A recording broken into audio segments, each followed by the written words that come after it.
Muito bem, nós estamos trabalhando uma série chamada Eu Sou, as declarações de Jesus no Evangelho de João, e já vimos algumas, vamos repassar algumas, as que já vimos aqui brevemente, mas eu quero começar fazendo uma pergunta direcionadora, norteadora para a nossa reflexão aqui, nessa manhã. O que é uma porta? Qual a finalidade? Por que Jesus se compara numa porta no texto que a gente vai estudar hoje? Até porque a gente... além do conceito do porta grande, forte, existe aquela ideia de porta como gente que não é muito dotada de inteligência. Será que é isso que Jesus está falando aqui? Agora, o que Jesus quis dizer com isso? Ser uma porta, e como isso nos afeta, ok? Muito bem, nós vamos ler no Evangelho de João, capítulo 10, versículos 1 a 11, ou 1 a 10, perdão. Diz assim a palavra do Senhor: Eu lhes asseguro que aquele que não entra no aprisco das ovelhas pela porta, mas sobe por outro lugar, é ladrão e assaltante. Aquele que entra pela porta é o pastor das ovelhas. O porteiro abre-lhe a porta e as ovelhas ouvem a sua voz. Ele chama as suas ovelhas pelo nome e as leva para fora. Depois de conduzir para fora todas as suas ovelhas, vai adiante delas, e estas o seguem, porque conhecem a sua voz, mas nunca seguirão um estranho. Na verdade, fugirão dele, porque não reconhecem a voz de estranhos. Jesus usou essa comparação, mas eles não compreenderam o que lhes estava falando. Então Jesus afirmou de novo: digo-lhes a verdade, eu sou a porta das ovelhas. Todos os que vieram antes de mim eram ladrões e assaltantes, mas as ovelhas não os ouviram. Eu sou a porta. Quem entra por mim será salvo. Entrará e sairá e encontrará pastagem. O ladrão vem apenas para roubar, matar e destruir. Eu vim para que tenham vida e a tenham plenamente. Vamos orar? Obrigado, Pai, pela Tua palavra. Obrigado, Senhor Jesus, pela Tua declaração que nos traz esperança, especialmente em tempos tão estranhos quanto os nossos. Tem misericórdia de nós, santifica as nossas motivações e abençoa o tempo de reflexão sobre a Tua palavra, que ela nos anime, nos encoraje e nos incite à ação, para a honra e glória do Teu nome, em nome de Jesus. Amém. Muito bem. Seguindo aqui a cronologia do Evangelho de João, a gente já viu ao longo dessas últimas semanas, que Jesus já havia dito que ele era o pão da vida. E o que ele queria dizer com ser o pão da vida? Ele fez essa declaração como alerta, o pastor Felipe Nunes pregou sobre isso, como um alerta àqueles para que as pessoas que o buscavam não o buscassem só como provedor de coisas materiais, de coisas físicas, mas sobretudo por quem ele era, como provedor de vida, vida abundante, vida eterna, uma vida que não cessa, que não para nesse mundo, que é efetiva nesse mundo, que é útil nesse mundo, mas que é uma vida que transborda para toda a eternidade. Ele também havia falado: eu sou a luz do mundo. Ele declarou: eu sou a luz do mundo. O pastor Paulo Moreira pregou sobre isso a semana passada. E aqui a ideia de falar que ele era a luz do mundo é servir de contraste com a cegueira espiritual ali e a desonestidade intelectual dos líderes religiosos ali de Israel, que deveriam ser os primeiros a reconhecer quem era Jesus, dado o conhecimento que eles tinham sobre as Escrituras, que Jesus era o ungido de Deus, que traria ali a bênção, não só para Israel, mas para todas as nações. Jesus fala: olha, vocês são cegos, vocês mais do que ninguém deveriam saber, mas não sabem. E Jesus faz esse contraste, ele luz do mundo, para contrastar com a cegueira. Inclusive no capítulo 9 ele vai curar um cego de nascença, para dar mais ênfase inclusive a esse ensino, ok? Nós vimos também no início dessa série, aqui eu estou indo pela ordem cronológica de João, mas foi a primeira mensagem dessa série introduzindo toda essa série, aquela declaração bombástica de Jesus dizendo: eu sou. Antes de Abraão existir, eu sou.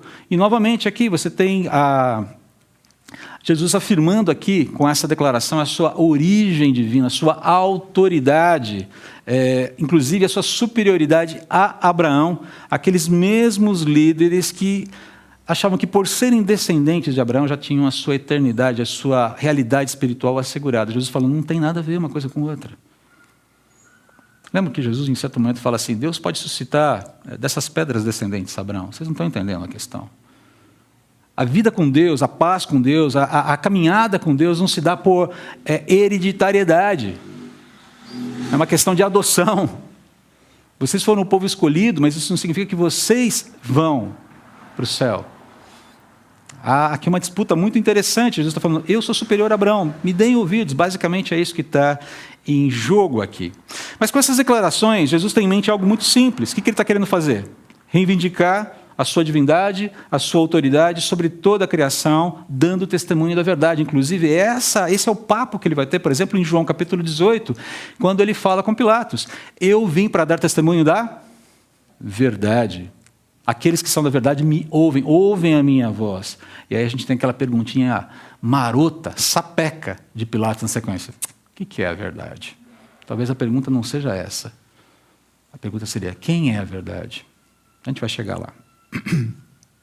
Bom, e com todo esse movimento de Jesus, com essas declarações e os movimentos atrelados a essas declarações, ou essas declarações dentro desses movimentos, o que Jesus está querendo fazer é permitir o acesso das pessoas à verdade e a proteção para todos aqueles que se refugiam na verdade. Acesso e proteção. Acesso e proteção. Vamos lembrar que Jesus disse que Ele é a verdade. Eu sou o caminho, a verdade e a vida. Ninguém vem ao Pai se não for por mim. João 14,6. Então Jesus está aqui falando claramente, deixando bem claro agora. Está fazendo mais duas declarações, a gente vai focar apenas em uma delas, porque na semana que vem o pastor Cláudio Duarte vai falar sobre eu sou o bom pastor, e eu fiquei com a porta. Ele ficou com o pastor e eu fiquei com a porta. Vamos lá. Tem solução aqui. Mas quando chega aqui no capítulo 10, Jesus vai acrescentar essas declarações, duas novas afirmações muito interessantes. A primeira delas, vou colocar na ordem inversa aqui. Uma delas é, eu sou o bom pastor. A partir do versículo 11 ele vai falar isso. Ele vai se apresentar como o bom pastor, que cuida, que protege as ovelhas.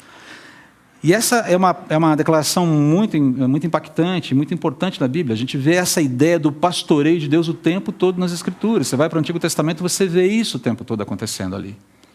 Salmo 23, Deus se apresentando como pastor de Israel. Isso o tempo todo está sendo relembrado nas Escrituras. Então a ideia do pastoreio divino é alguma coisa constante nas Escrituras. E quando o Senhor Jesus se apresenta como bom pastor, não é nenhuma novidade. Embora seja impactante, porque ali está alguém, um ser humano, que está reivindicando um pastoreio divino.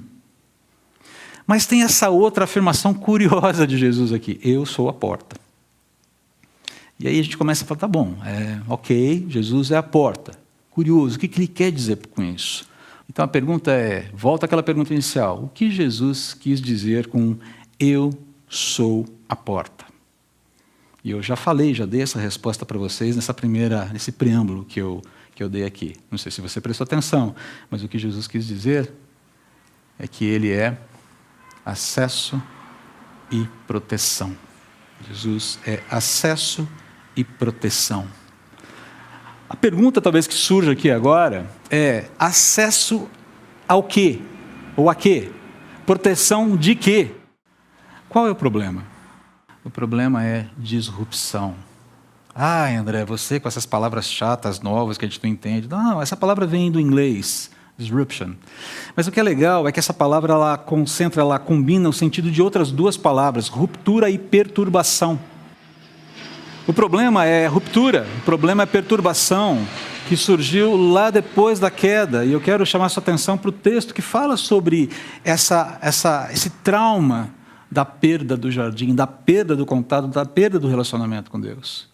A gente às vezes a gente fica muito concentrado ali na primeira parte de Gênesis, né? até o versículo, especialmente até o versículo 15, quando fala do proto-evangelho, aquela coisa toda, mas tem uma continuidade ali que é muito interessante.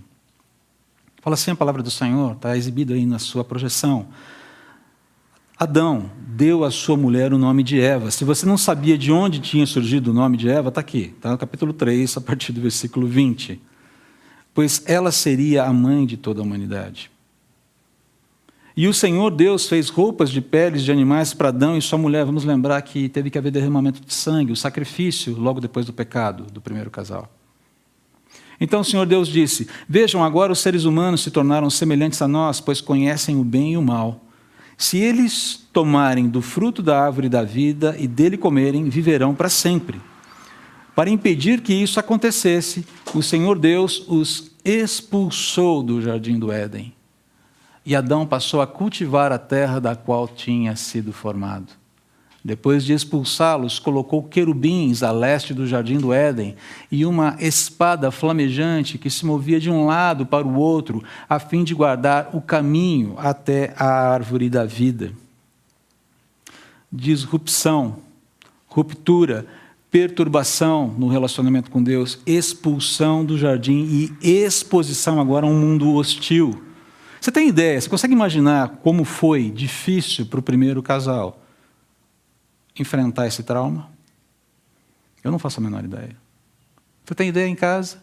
A sensação de sair de uma condição de proteção, de amizade, de convívio com Deus, de harmonia com a natureza, de uma terra que se plantando tudo dá,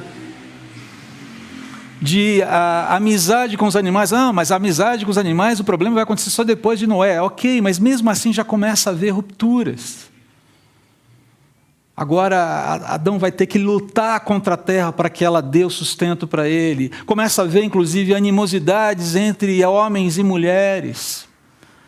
A geração de filhos vai ser uma coisa mais complicada, mais difícil, e você tem uma série de coisas estranhas que não aconteciam, que não estavam presentes no jardim, agora aparecendo na vida do homem. A disrupção vai gerar tudo isso. É impossível para a gente imaginar como aquele primeiro casal deve ter lidado com os desconfortos desse movimento. É impossível para a gente pensar. Mas o fato é que ela aconteceu. O problema é esse, disrupção. Agora, não fica lá. A dinâmica, o problema continua. A dinâmica do problema continua. A gente vive numa sociedade que tenta, desde a expulsão do jardim, desde a expulsão do Éden, compensar essa tragédia da disrupção aí com distrações, enquanto o verdadeiro problema é negligenciado e muitas vezes até negado. A gente tenta, a sociedade está tentando fazer isso. Como é que se tenta fazer isso? A gente tenta remendar a ruptura. Você tenta cirzir, né? É cirzir que fala? Você tenta cirzir, você tenta fazer uma costura muito mal feita na ruptura. Com que tipo de conquista? Com conquistas profissionais, conquistas materiais, conquistas amorosas, conquistas familiares, posturas éticas, posturas morais, entretenimento e até religiosidade. Fama.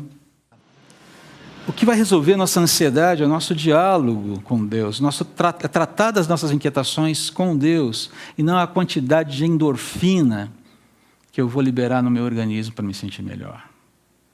Eu lembro de ter lido certa vez e não consegui lembrar de onde foi que eu li, qual foi o livro e qual o autor. Eu peço desculpas para vocês, mas eu acho uma frase muito interessante, né? Alguém disse certa vez o seguinte, eu lembro de ter lido algo como: a humanidade insiste em matar a saudade de Deus como alguém que tenta se lembrar do prazer de velejar a partir dos destroços de um naufrágio na praia. Como é que você se lembra do prazer de velejar? Quem gosta de velejar? O Udo gosta de velejar. Udo, dá para você sentir prazer de velejar com destroços de um navio na praia? Dá para lembrar como era um pouco, mas não é. Mas você sente o prazer vendo os destroços ali? Nossa, estou sentindo agora a brisa marinha, as ondas sobre os meus pés. Para. O navio requebrar.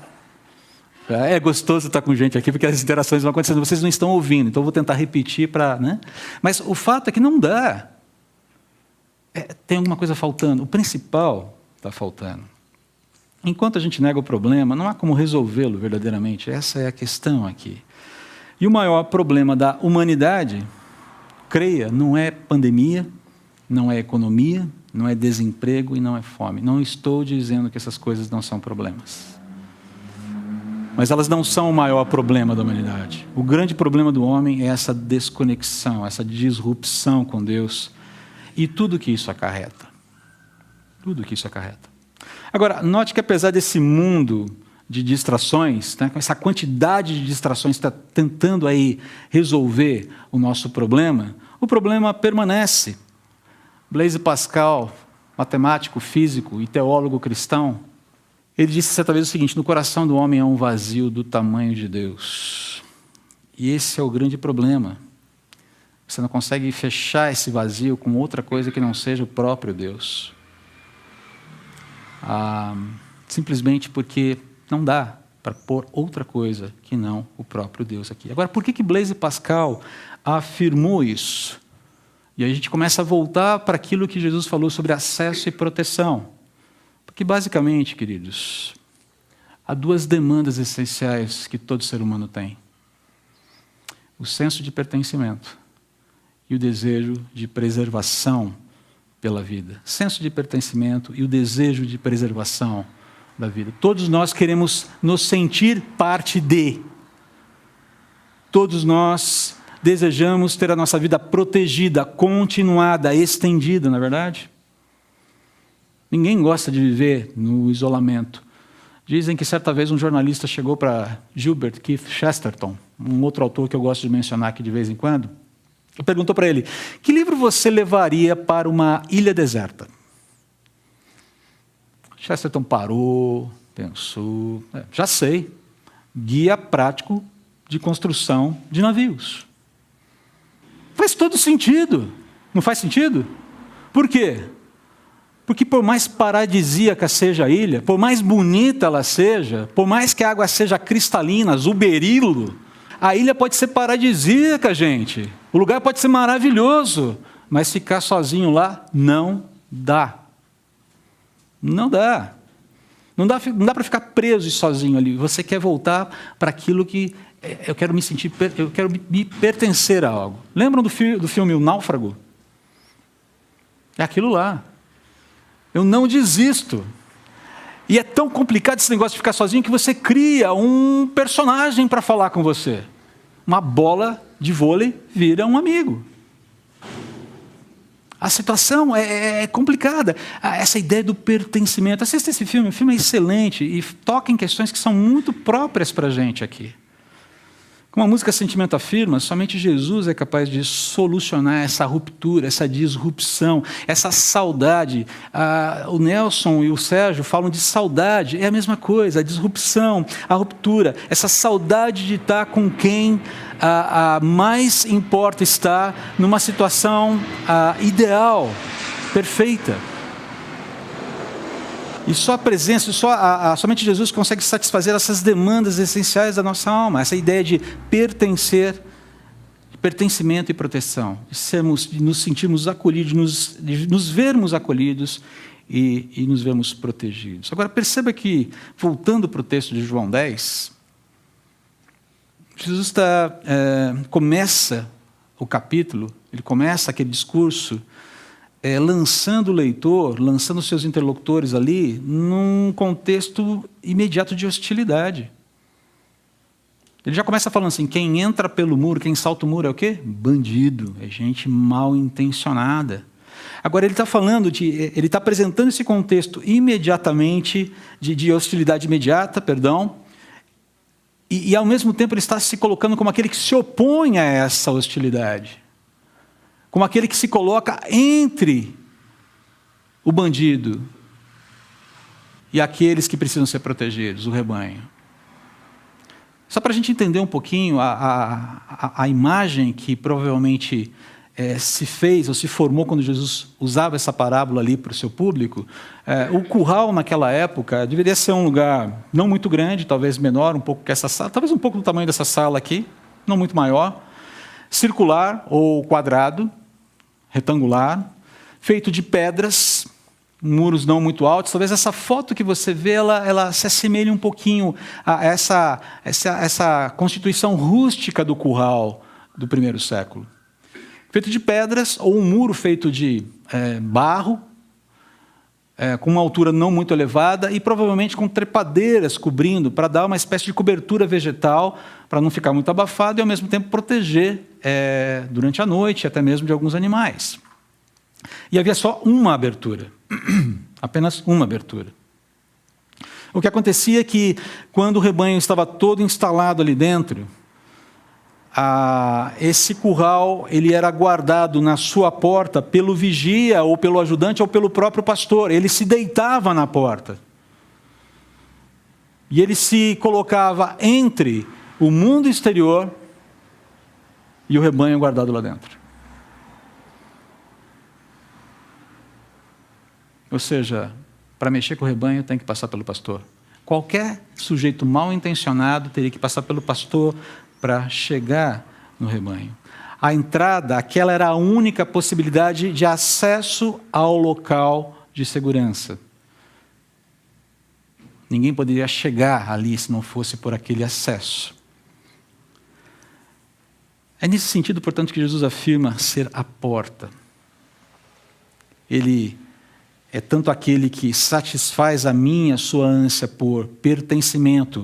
Quem entrar por mim será salvo, vai entrar no aprisco, vai fazer parte do aprisco, vai fazer parte do rebanho. Lembre-se que um pouquinho antes, no início do capítulo, ele fala: as ovelhas me conhecem pelo nome. Quando chega algum estranho e chama a ovelha, ela não atende, opa, ela se afasta. Eu não sei quantos de vocês tiveram a oportunidade, eu nunca tive, só li, vi relatos e assisti alguns documentários sobre como se pastoreia no Oriente.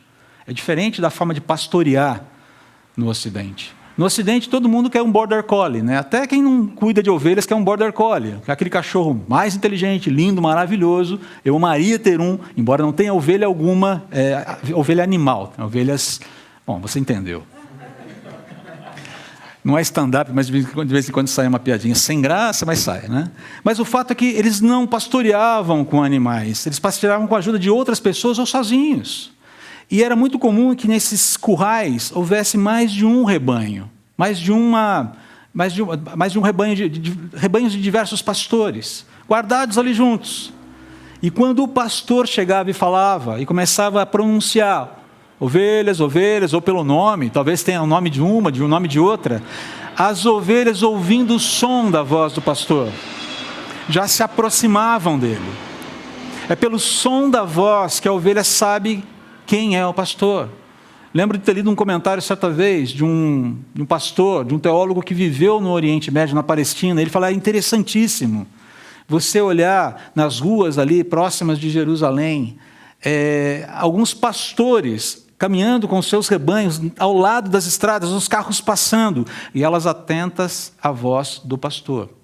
É a fala dele, e o tempo todo ele está falando com o rebanho, e dizendo: é por aqui, é por aqui, é por aqui.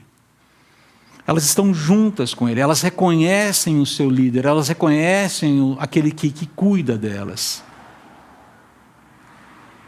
Então Jesus está falando assim: eu sou o único acesso a esse mundo, a essa realidade em que você vai ser cuidado, você vai se sentir pertencendo a alguém. Você vai cumprir, você vai satisfazer esse senso de pertencimento. Mas mais do que isso, você também vai ser protegido. Eu sou aquele que garante a sua proteção. Aquele que entrar por mim encontrará pasto, será cuidado. Gente, essas promessas são feitas por Jesus no primeiro século, numa realidade muito mais complexa até que a nossa. Onde esse senso de pertencimento era continuamente sabotado pela liderança religiosa de Israel. O sujeito, ele sofria com a ideia de que Deus não o aceitaria porque ele nunca era bom o suficiente. A religiosidade judaica naquele momento oprimia as pessoas de tal forma que as deixava completamente sem chão. É por isso que Jesus chega em algum momento e fala assim: vinde a mim todos vocês que estão cansados e sobrecarregados e eu vos aliviarei. É esse o alívio que Jesus vem dar. Ele vem nos livrar desses tapa-buracos, desses remendos que não resolvem a ruptura. Vem nos tirar dessa ilusão. Ele é a porta, aquele que satisfaz a nossa ânsia por pertencimento. Ele é aquele que garante a nossa proteção. Em outras palavras, ele é o acesso e a proteção das ovelhas. Mas como é que isso funciona na prática? Deixa eu aqui caminhar já para a parte final da nossa mensagem. Nós precisamos lembrar que há um criminoso à solta, querendo consumir a humanidade. Nós não podemos nos esquecer disso. Ok? Olha só o que Pedro, o apóstolo, fala na sua primeira carta, capítulo 5. Estejam atentos. Tomem cuidado com o seu grande inimigo, o diabo, que anda como um leão rugindo à sua volta, à procura de alguém para devorar. Permaneçam firmes contra ele e sejam fortes na fé. Lembrem-se de que os seus irmãos em Cristo, em todo o mundo, estão passando pelos mesmos sofrimentos que vocês. Os mesmos tipos de sofrimento. Maior dimensão, menor dimensão, mas os sofrimentos são os mesmos. Deus, em toda a sua graça, os chamou para participarem de sua glória eterna por meio de Cristo Jesus. Assim, depois que tiverem sofrido por um pouco de tempo. Olha essa promessa. Assim, depois que tiverem sofrido por um pouco de tempo, Ele os restaurará, os sustentará e os fortalecerá e os colocará sobre um firme alicerce. A Ele seja poder para sempre. Amém. Depois desse andar, desse sofrimento no tempo presente, que a gente vai ter. A promessa é: seremos restaurados, seremos sustentados, fortalecidos e colocados no firme alicerce. É um texto que não pode sair da nossa mente como cristãos aqui. O Senhor Jesus, no capítulo 8, versículo 44, lá de João, ele vai falar assim, capítulo 8, versículo 44 de João, ele fala assim: o diabo foi assassino desde o princípio. Sempre odiou a verdade, pois não há verdade alguma nele. Quando ele mente, age de acordo com o seu caráter, pois é mentiroso e pai da mentira. Portanto, quando eu, Jesus, falando, digo a verdade, é natural que não creiam em mim. Porque só aqueles que são da verdade, que ouvem a verdade, que pertencem a Cristo. Só os que pertencem a Cristo é que ouvem a verdade. Muito bem. Caminhando aqui. Como é que isso funciona na prática? Jesus é o acesso ao perdão de Deus e a proteção da sua paz. É Ele quem nos permite ser perdoados. É Ele quem nos permite desfrutar da paz verdadeira. Não existe perdão, não existe paz, se não for através de Cristo. Você lembra do cuidado de Jesus? Vou ler só esse texto aqui, depois eu quero dar o exemplo. Agora, portanto, já não há nenhuma condenação para os que estão em Cristo Jesus, pois em Cristo Jesus a lei do Espírito que dá vida os libertou da lei do pecado que leva à morte. Um exemplo prático disso foi o que Jesus fez com a mulher pega, flagrada em adultério. Lembram-se? Uma das cenas mais tocantes da Bíblia, mais perigosas também. Aquela mulher chega e ela seria morta. Pela lei mosaica, ela seria morta. Jesus, os mestres da lei ali falaram: a gente criou o crime perfeito agora. De um lado, ele se estrepa. Do outro lado, ele se estrepa também. Não tem saída para ele. Jesus, maravilhosamente, por amor, diz: aquele de vocês que não tiver pecado, atire a primeira pedra. Jesus não está negando a lei. Ele está admitindo a lei. Fala, ok, faz sentido. Mas vamos fazer o seguinte: atire a primeira pedra. Aquele que estiver zerado, sem qualquer pecado. Seria muita ousadia alguém atirar a pedra, não seria? E vão saindo, um por um. Qual a atitude de Jesus no final? Mulher, onde estão seus acusadores? Jesus não está negando o fato, não está negando o pecado. Onde é que estão os seus acusadores? Não estão aqui, Senhor. Foram todos embora. Nem tampouco eu te condeno. Vai e não peques mais. Isso é perdão, isso é paz. Dá para imaginar a sensação daquela mulher saindo daquela cena, dignificada pelo próprio Deus, não porque não tivesse pecado, mas porque foi perdoada, porque agora estava em paz com Ele. Dá para imaginar? Aquele era foi o primeiro dia do resto da vida dela. É esse tipo de acesso e proteção que nós temos. Perdão e paz de Deus. Mas não só isso. Jesus também é o acesso à família de Deus e a proteção do seu convívio. Lucas capítulo 18, 29 e 30, o Senhor Jesus fala assim: eu lhes garanto que todos os que deixaram casa, esposa, irmãos, pais ou filhos por causa do reino de Deus, receberão neste mundo uma recompensa muitas vezes maior e no mundo futuro terão a vida eterna. Dá para pensar que os nossos laços familiares que vão invadir a eternidade são os laços fraternais que temos em Cristo?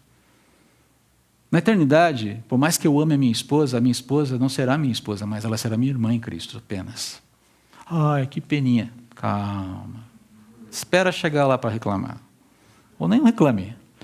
São esses os laços que já existem hoje.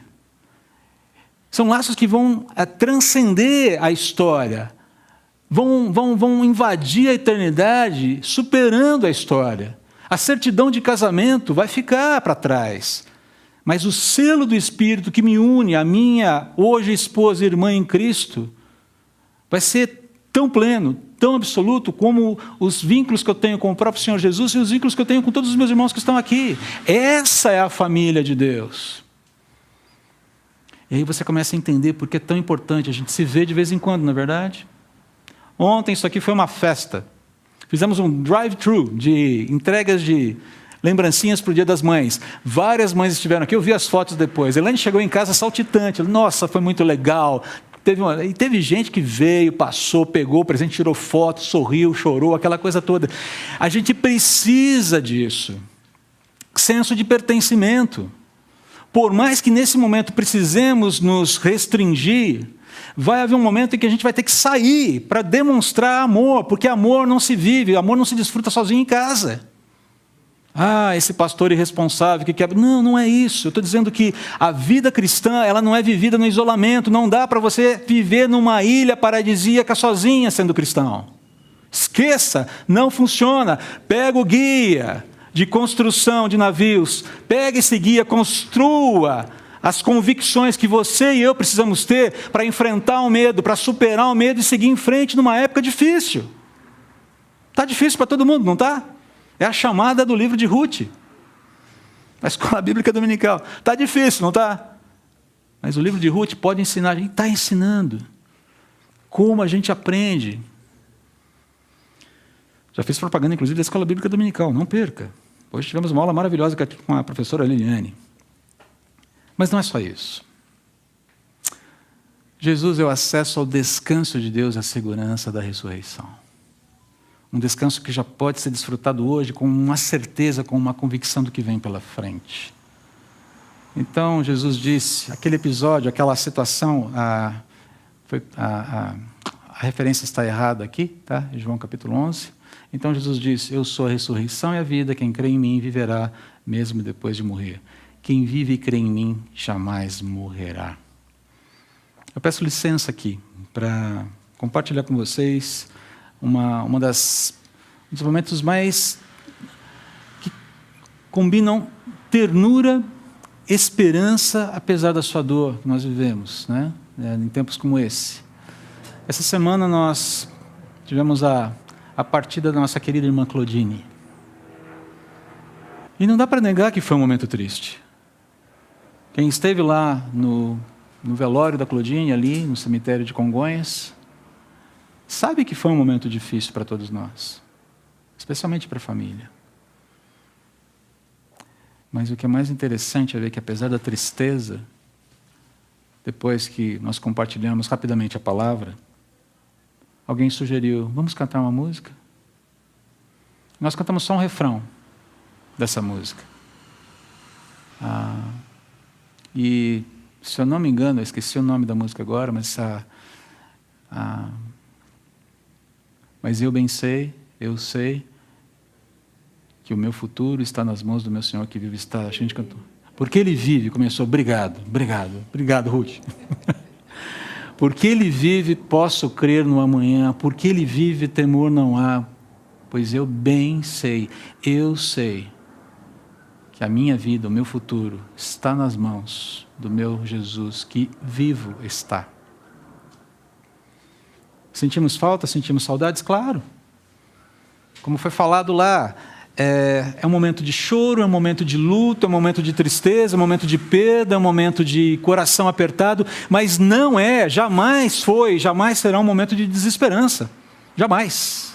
Jamais. Queridos, nós não vivemos desesperados. Nós não precisamos viver desesperados, porque temos acesso ao descanso de Deus e à segurança da ressurreição. Quantos queridos que a gente tem saudade hoje, que a gente quer abraçar de novo, e o Senhor Jesus diz, isso vai acontecer, isso vai acontecer. O abraço, o reencontro será possível. Como isso funciona na prática? Jesus é o acesso ao perdão de Deus e à proteção da sua paz. Jesus é o acesso à família de Deus e à proteção do seu convívio. Jesus é o acesso ao descanso de Deus e à segurança da ressurreição eterna. São coisas que nós precisamos relembrar para poder prosseguir. São presentes que já nos foram dados: perdão, paz, família, convívio, descanso, enquanto a gente aguarda a ressurreição. Acesso e proteção. Os nossos principais problemas, irmãos, os nossos maiores problemas, a disfunção, a disruptura, a ruptura, a perturbação no nosso relacionamento com Deus, o senso de pertencimento e a exposição, a necessidade de proteção, de perpetuidade da vida, esses problemas já foram resolvidos. Você já parou para pensar? Isso já está resolvido. E ninguém vai mudar isso. Jesus Cristo vem, em si mesmo traz a salvação que se quer, a condição, a força para ser o que se é. E o que a gente é? Gente acolhida por Deus, protegida por Deus, libertada das distrações desse mundo, com potencial de vida plena, indo para o céu, enquanto fala do Senhor do céu, para quem tenta matar a saudade do mar, vasculhando os restos de um naufrágio na praia. É só tudo isso. Vamos orar. Senhor, muito obrigado pela certeza que temos de acolhimento, segurança que temos de acesso e proteção debaixo do Senhor. Anima-nos com essas verdades, Pai. Ajude-nos a relembrar que no Senhor a nossa esperança não é vã. E que as demandas, as distrações desse mundo tentam não só nos capturar a atenção, desviando o nosso foco do Senhor, mas tentam também produzir em nós inquietações que não são legítimas. Ajuda a gente a lidar com isso da forma correta, por favor. Nós precisamos relembrar que no Senhor, o Senhor é a nossa porta, nós já passamos por Ti, nós já pertencemos ao Senhor e estamos bem protegidos. Fomos acolhidos e estamos bem protegidos. O Senhor é a porta das ovelhas. Mas eu clamo ao Senhor que use essa igreja, essa Moema aqui, com todas as limitações que temos hoje, com todas as dificuldades que enfrentamos hoje, a caminharmos no meio desse lugar chamado Moema, desse lugar chamado São Paulo, mostrando que esse aprisco pode ser muito grande e está sempre disposto a acolher gente que está quebrada na vida. Ó Deus, usa-nos, por favor. Usa-nos nos nossos contextos de vida, nos nossos prédios, nas nossas casas, na nossa vizinhança, nos nossos trabalhos, no dia a dia, quando a gente está passeando por aqui. Dê-nos Moema para Ti, por favor. O que isso significa na prática? Eu não faço a menor ideia, Pai. Por mim, isso envolveria todas as pessoas que vivem nesse bairro.